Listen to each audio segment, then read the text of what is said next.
Namaskar, I'm Acharya Ambika, and today I want to begin with an very uncomfortable truth in front of you. That is what?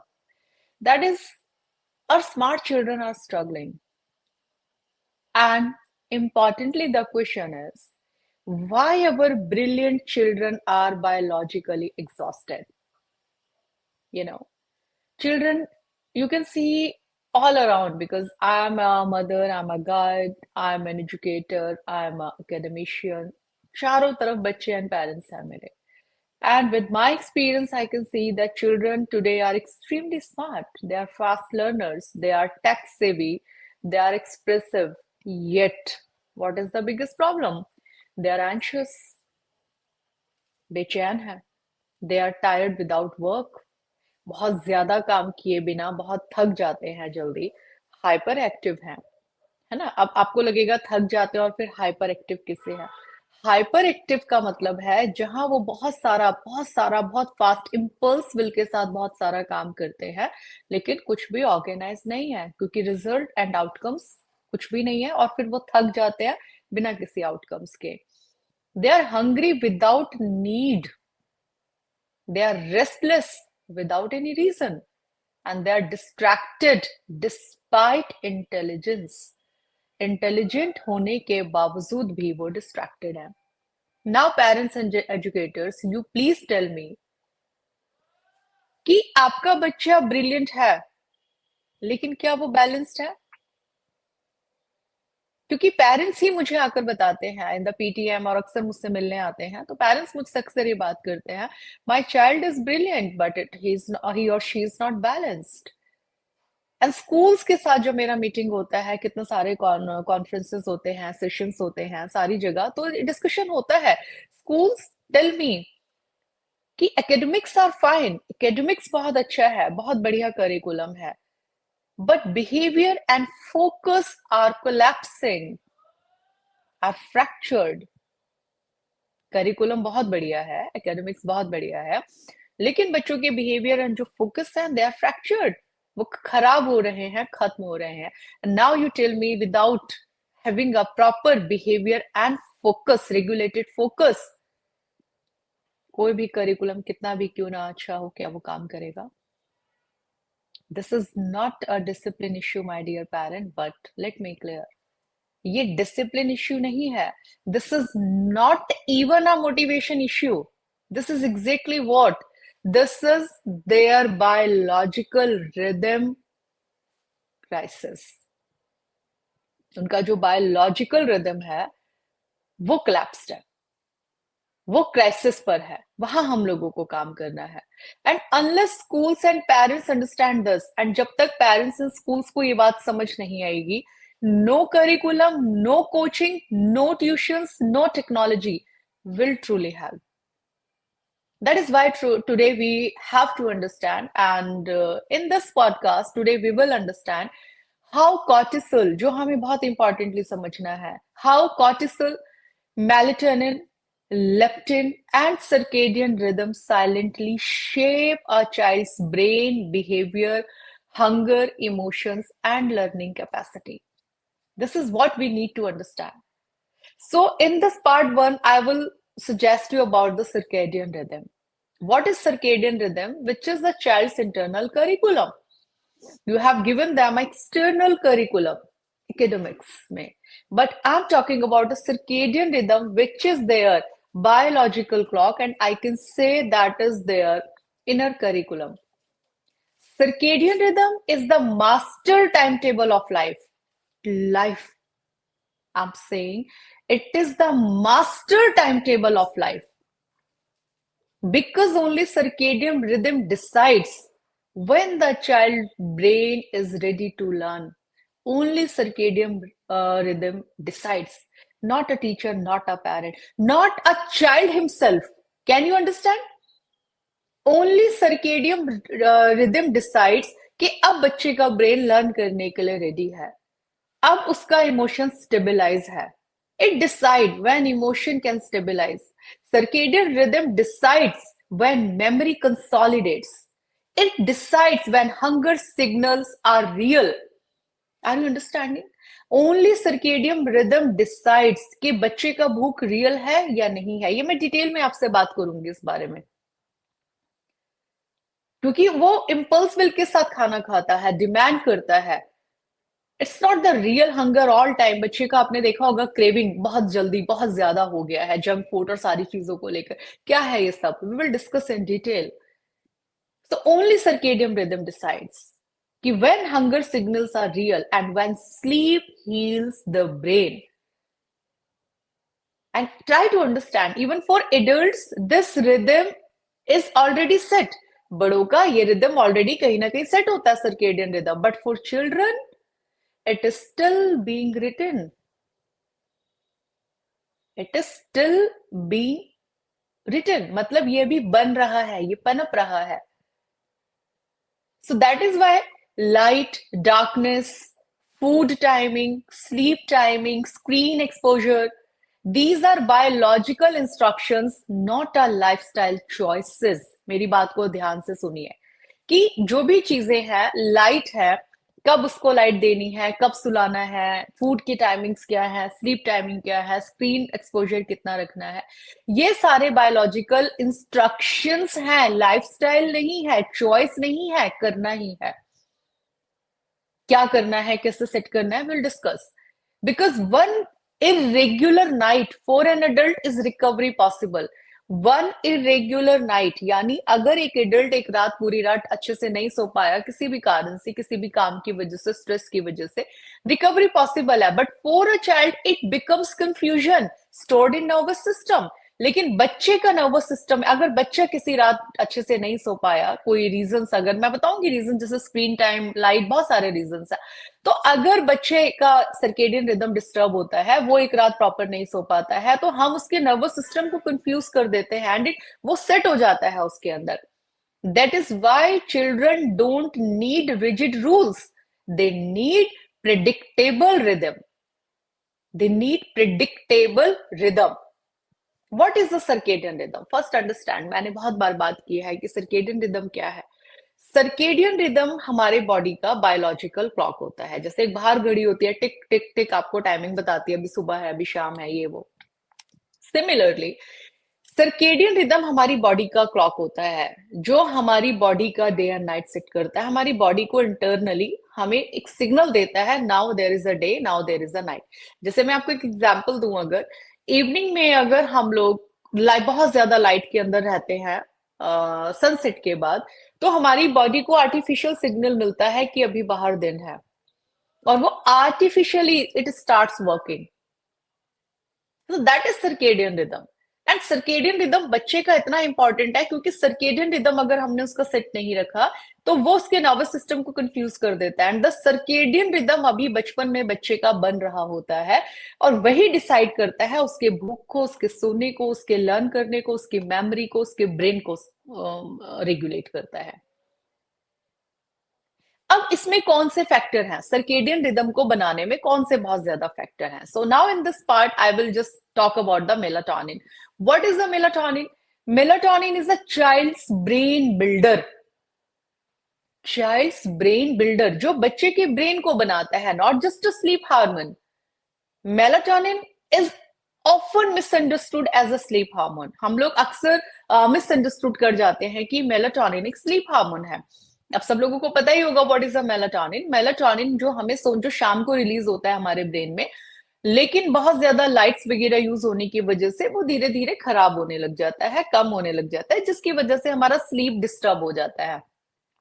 इसीलिए adults को, बड़े लोगों को ही कहा जाता है कि आप लोग शाम के टाइम स्क्रीन कम देखिए, मोबाइल पर नहीं रहना है, ब्लू लाइट को कम देखना है, लाइट्स कम, ओवरहेड आपका लाइट नहीं होना चाहिए, लैंप्स जलाइए, क्योंकि वो मेलाटोनिन को क्या करता है, खराब करने लग जाता है और स्लीप डिस्टर्बेंसेस बाय डिफॉल्ट होने लग जाते हैं। बट बच्चों के मैटर पे अगर मैं बात करूं तो it is often misunderstood with only just a sleep hormone. No, for children melatonin is the brain development hormone. Brain के हार्मोन्स को डेवलप करने में मेलाटोनिन का बहुत बड़ा रोल होता है, because it repairs neural connection.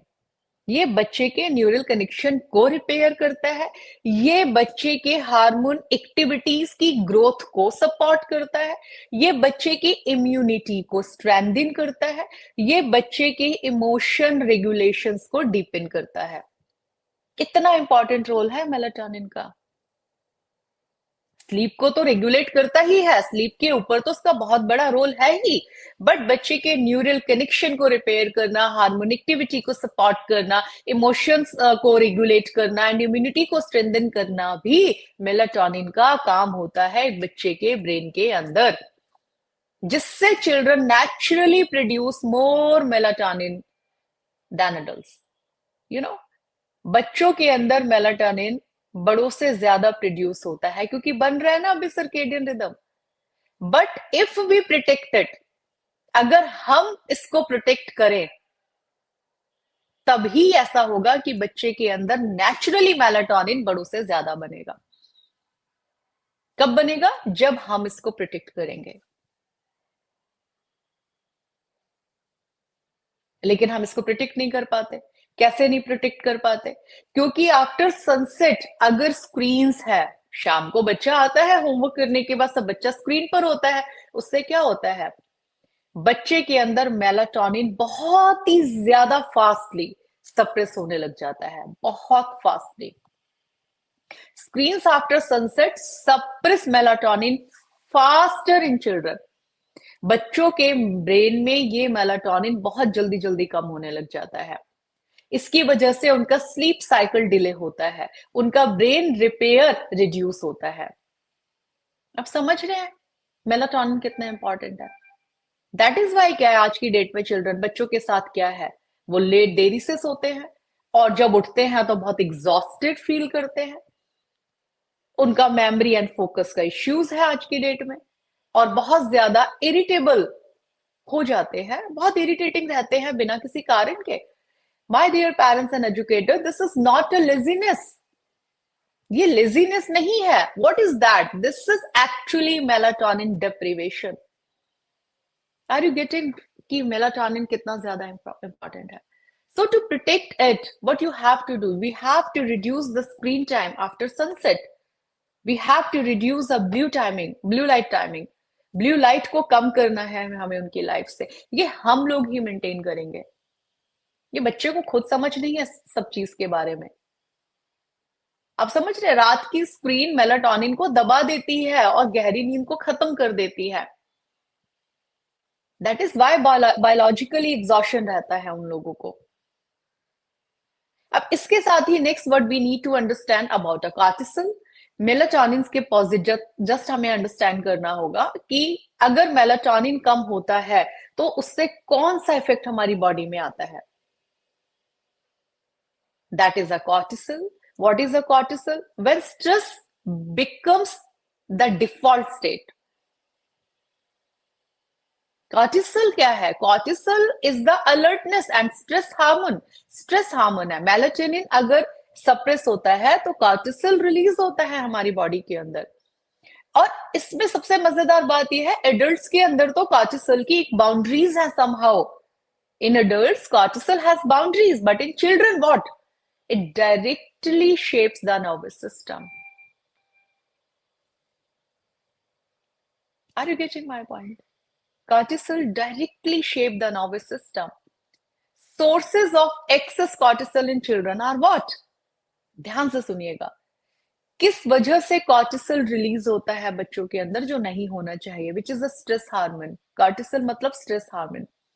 और मेलाटोनिन अगर बच्चे के अंदर कम होगा, सप्रेस होगा because of the screen time, blue light after sunset, late night जागना, ये सब की वजह से मेलाटोनिन सप्रेस होता है। ये सप्रेस होगा तो कॉर्टिसोल बाय डिफॉल्ट बढ़ेगा, विच इज अ स्ट्रेस हार्मोन। लेकिन कॉर्टिसोल के और क्या सोर्सेज है, और किस किस वजह से होता है? ओवर स्केड्यूलिंग, जब आपने स्केड्यूल ही नहीं कर रखा बच्चे का कोई भी काम। फियर बेस्ड डिसिप्लिन, ऐसा नहीं करोगे तो ऐसा होगा, सो जाओ अदरवाइज ये होगा। फियर बेस्ड, कुछ पेरेंट्स से मेरे बात होती है, उन्होंने बताया कि स्क्रीन आप स्क्रीन कट कर दो बिकॉज आपके स्क्रीन के ऊपर आपके प्रिंसिपल का नजर है और वो देख रहे हैं, इसके अंदर कैमरा ऐसा सिस्टम लगाया हुआ है तो बच्चा डर से नहीं देख रहा, तो fear based discipline है. You are not making them understand, you are not regulating their scheduling, you are not counseling them about the cortisol and a melatonin, you are creating fear in them. And क्या हो रहा है आज के date में, academic pressures है बच्चों के, विदाउट रिकवरी, ओवर स्केड्यूलिंग, अभी मैंने बोला, फियर बेस्ड डिसिप्लिन है, चारों तरफ there is no silence, there is no pause, continuous screen stimulation. It's not about बच्चे का स्क्रीन टाइम ही कट कर रहे हैं, but screen stimulation there is all around. चारों तरफ बच्चे के घर में सारी चीजें हैं, बिकॉज कोई स्केड्यूल नहीं है घर में, कोई डिसिप्लिन नहीं है. And children cannot vent stress, my dear parent. They cannot vent stress. बच्चे के पास स्ट्रेस निकालने का कोई जरिया नहीं है. They store in their body. आप समझ रहे हैं? बच्चा वेंट आउट नहीं कर पाता स्ट्रेस को, और वो उसके बॉडी में स्टोर होते चले जाता है. व्हाट लीड्स टू, अब इसकी वजह से क्या होता है, anxiety, anger, impulsivity, poor working memory. And children are not at fault. Children are not difficult. Their cortisol system is overloaded. आजकल के बच्चे, आजकल का एनवायरमेंट जो हम लोगों ने क्रिएट किया हुआ है उनके चारों तरफ, we need to create a discipline around them about the screen time. इससे पहले कि मेरे वीडियो सुनेंगे आप तो और ज्यादा समझ आएगा, because I cannot repeat all the thing in every video, right? अब हमने मेलाटोनिन, सर्केडियन रिदम समझा, biological clock of a body.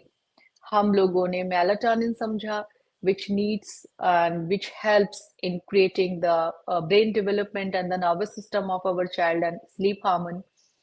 हमने what we talked about अभी cortisol समझा, stress hormone, जिसके क्या क्या reasons है.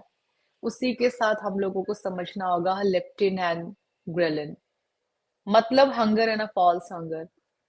आजकल आपने देखा होगा, बच्चे ने खाना खाया, लंच किया, and after 2 hours 3 hours he demands pizza, burger and pasta, ये सारी चीजें, वो या कुछ भी जंक फूड, वो कुछ भी आपसे, मतलब वो after 2 hours they can ask food again.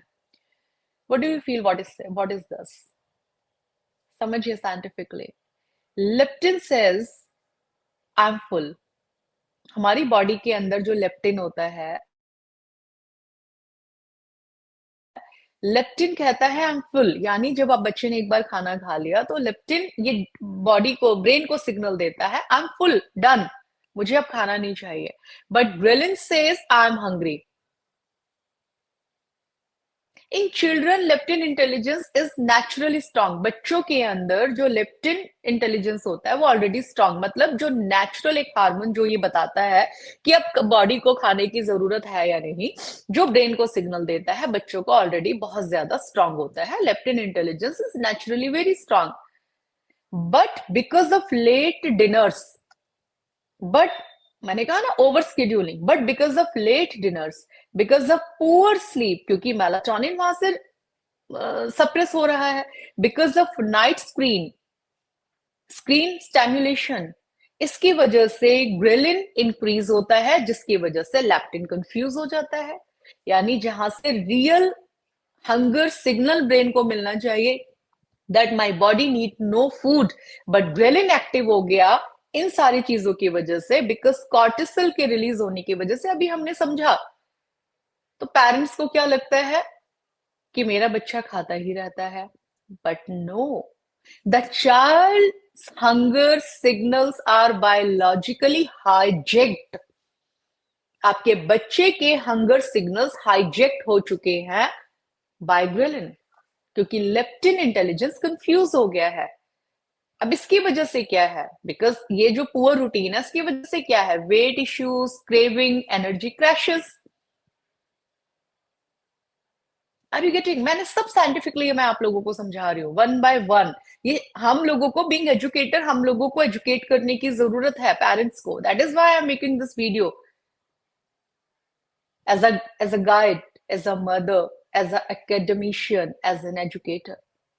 Silence में जाने के लिए हमें एंशिएंट विजडम की तरफ जाना पड़ेगा, जिसके लिए मैं आचार्य अंबिका आपके बच्चे के लिए लेकर आई हूँ 21 day spiritual intelligence course in the age of artificial intelligence. So let them join Shishu Shakti कवचम। ज्यादा जानने के लिए सी द बायो।